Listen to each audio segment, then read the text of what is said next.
Deuteronomy Chapter 11. Love the Lord your God and keep his requirements, his decrees, his laws, and his commands always.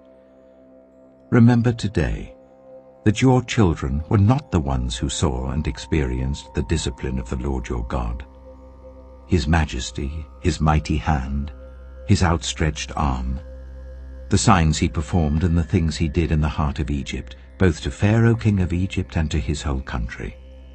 What he did to the Egyptian army, to its horses and chariots, how he overwhelmed them with the waters of the Red Sea as they were pursuing you, and how the Lord brought lasting ruin on them. It was not your children who saw what he did for you in the wilderness until you arrived at this place.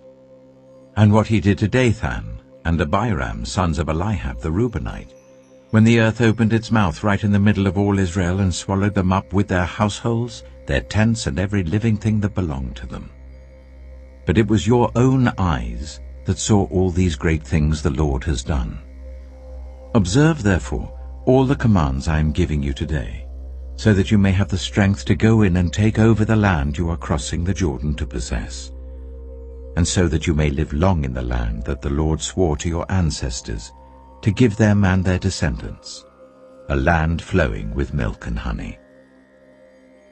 The land you are entering to take over is not like the land of Egypt from which you have come, where you planted your seed and irrigated it by foot, as in a vegetable garden.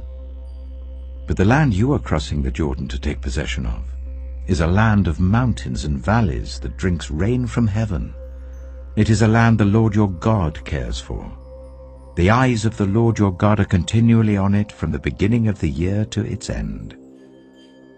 So if you faithfully obey the commands I am giving you today, to love the Lord your God and to serve him with all your heart and with all your soul, then I will send rain on your land in its season, both autumn and spring rains, so that you may gather in your corn, new wine, and olive oil. I will provide grass in the fields for your cattle, and you will eat and be satisfied. Be careful, or you will be enticed to turn away and worship other gods and bow down to them. Then the Lord's anger will burn against you, and he will shut up the heavens so that it will not rain, and the ground will yield no produce, and you will soon perish from the good land the Lord is giving you. Fix these words of mine in your hearts and minds. Tie them as symbols on your hands and bind them on your foreheads. Teach them to your children, talking about them when you sit at home and when you walk along the road, when you lie down and when you get up.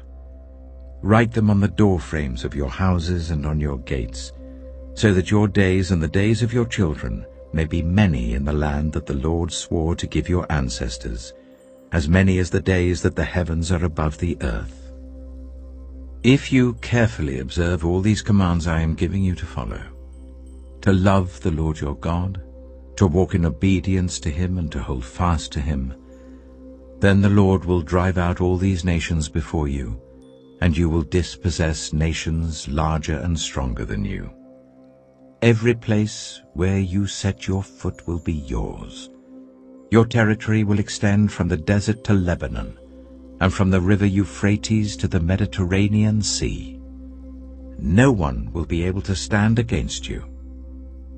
The Lord your God, as he promised you, will put the terror and fear of you on the whole land wherever you go.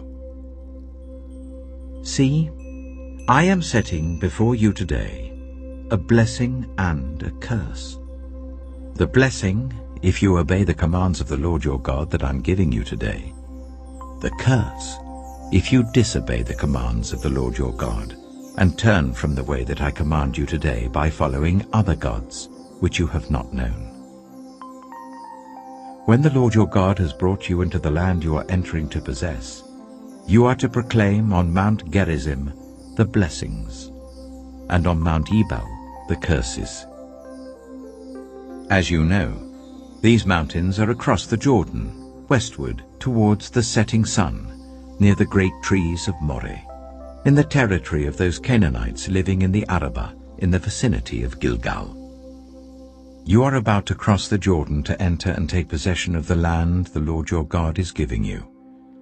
When you have taken it over and are living there, be sure that you obey all the decrees and laws I am setting before you today.